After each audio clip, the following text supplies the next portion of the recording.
deputy regent insists that the letter she received, signed with her husband's name, is a forgery. Leon Dufresne, Chandler's chief agent in Paris, is mysteriously missing. Bob and Betty return from a sightseeing trip with the news that in a narrow street near Notre Dame Cathedral, they have seen a man resembling Dufresne struggling with a huge, sinister fellow in an old house. Chandler and Bob return to the house and discover Dufresne alone and unconscious. The present act opens in the hotel. Chandu the Magician.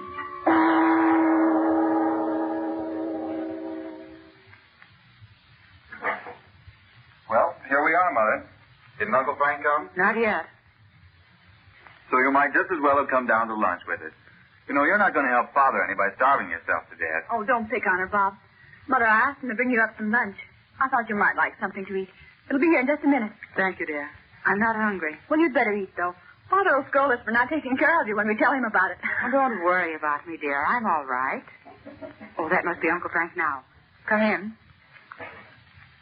Oh. It's your lunch, Mother. Put it here on the table, Antoine. Dear Mother, doesn't that look good? I'm required. Nothing more, Antoine. Thank you. Merci, Madame. Now, come on, Mother. Try to eat something, won't you?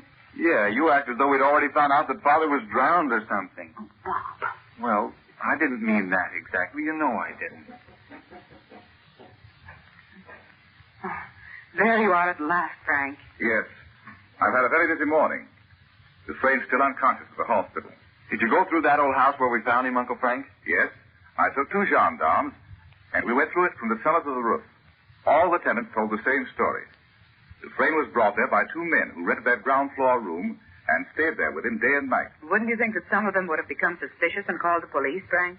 I think most of those people are glad to keep out of the way of the police themselves. The 2 men told the same story, that Dufresne was their brother and was insane, and that they were keeping him there for a few days before taking him away from Paris. And did the people believe that, Uncle Frank? I suppose not, but they wouldn't interfere. If I'd realized Dufresne hadn't gone away somewhere himself, I would have offered a reward for information about him. Those cutthroats down there would surrender their entire family for 100 francs. Oh, why do you suppose they ran away? I think they were afraid someone had heard Dufresne break the window and call for help, and decided to go away before the police came and arrested them. And so they just fractured his skull while they were about it, huh, Uncle Frank? Yes. I'm surprised they didn't kill him. They may have been instructed not to. What I wonder is, why Mr. Dufresne wrote that letter to you, Uncle Frank, and even sealed it up in an envelope, and still it wasn't finished. Well, why do you suppose that was? The letter said he'd been writing on it for several days, you know, and he may have felt it was not safe to try to write any more. I mean, perhaps he thought he'd rather let it go as it was than run the risk of those fellows finding it. Yeah, or he might have been left alone for just a minute and thought that was a good chance to throw the letter out the window, Uncle Frank. Yes, but we'll find out those things when he recovers consciousness. They're going to call me from the hospital as soon as he's able to speak. And you haven't learned one thing about Robert, have you, Frank? Well, yes, I've learned a few things. I've been to Robert's laboratory. You didn't find anything that would give you an indication of where Robert might be? No, the place had been cleaned out. There was nothing there except a few empty bottles that had held chemicals. What can have happened to Robert? Well, Uncle Frank, I should think you'd be afraid to go there. I mean, how do you know they aren't watching that building? What do you mean by they? Well, somebody must have taken Father away from there. He wouldn't just walk out in the street with his hands full of test tubes. But you see, I didn't go there in my own clothes, Bob. You mean he went in disguise? Well, yes. You know what a pompier is? I thought a pompier was a fireman with a brass helmet and everything. That's right. You know, in Paris, the person who owns the building is charged a fee for calling the fire department when there's a fire. So it's to every landlord's advantage to keep the cost of calling firemen down to a minimum. Well, can you beat that? I dressed myself in the uniform of a fireman and went boldly to the door of this place and announced that I had been called to see about a fire in the chimney. Oh, I wish I could have seen you, Uncle Frank. Frank, I don't understand how Robert's been communicating with Mr. Dufresne all this time. How did he get word to Mr. Dufresne or get letters out to be mailed? Well, you see, Dorothy, the chemist on the ground floor was one of our men. He didn't know who Robert was, but he knew there was something going on upstairs that was not to be spoken of.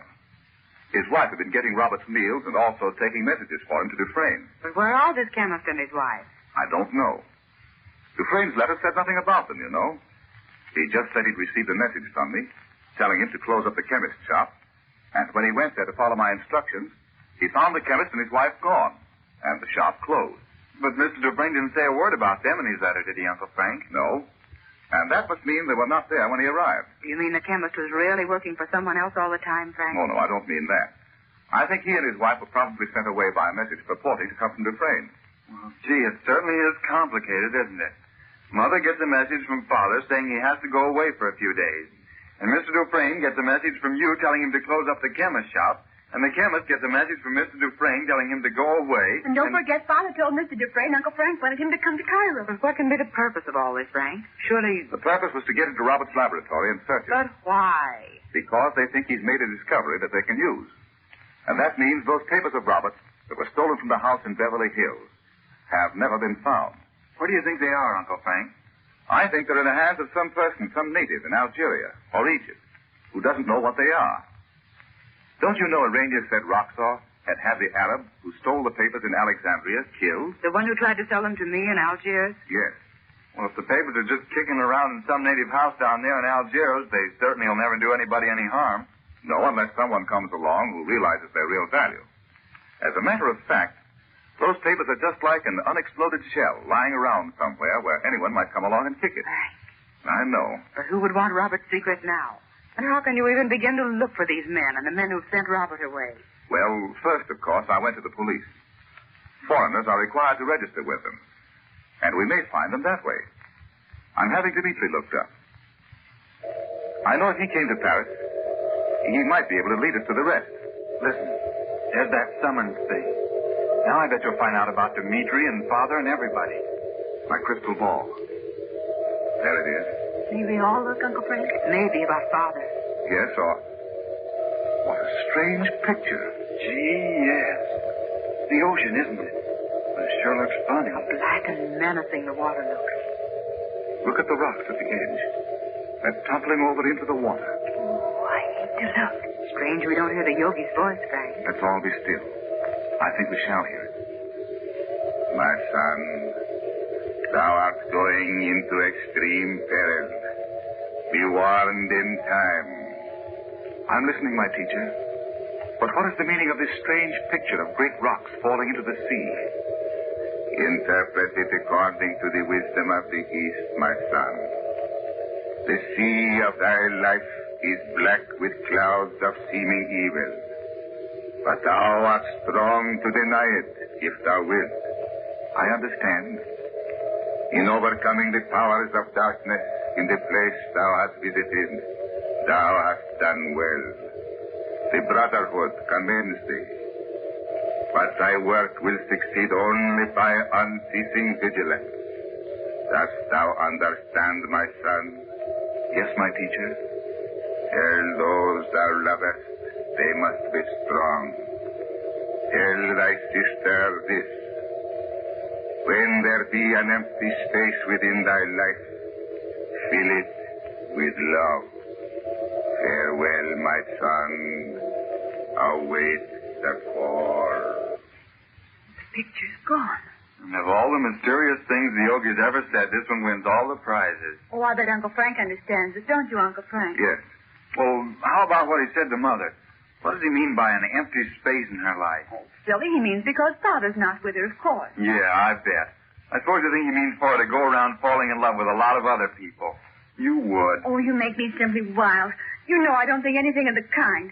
The trouble with you is you're a complete extrovert. Is that so? You don't even know what one is. The gong will mark the end of the 91st round. I'm sorry, Uncle Frank. You haven't done that for a long time. Gee, won't you ever teach me how you do that, Uncle Frank? I'll promise you I'll never fight with Betty again, if you will. My word. You almost sent me to do it. Do you think the Yogi meant you're actually going to someplace near the sea, Frank? Or was that picture just, well, symbolic? Dorothy, I can't tell you. I must find out first whether... I'll see who it is, Mother. Oh, hello, Naji. Come in.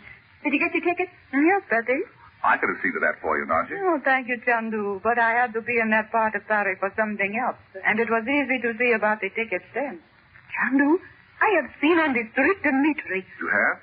Was he alone? Yes. He was hurrying along the street as though he wished to be out of sight as quickly as possible. Did he see you? No, Chandu.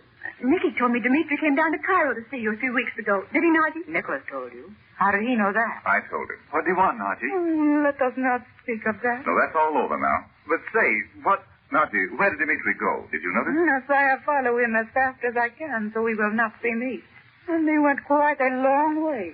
That is why I was so late returning to the hotel.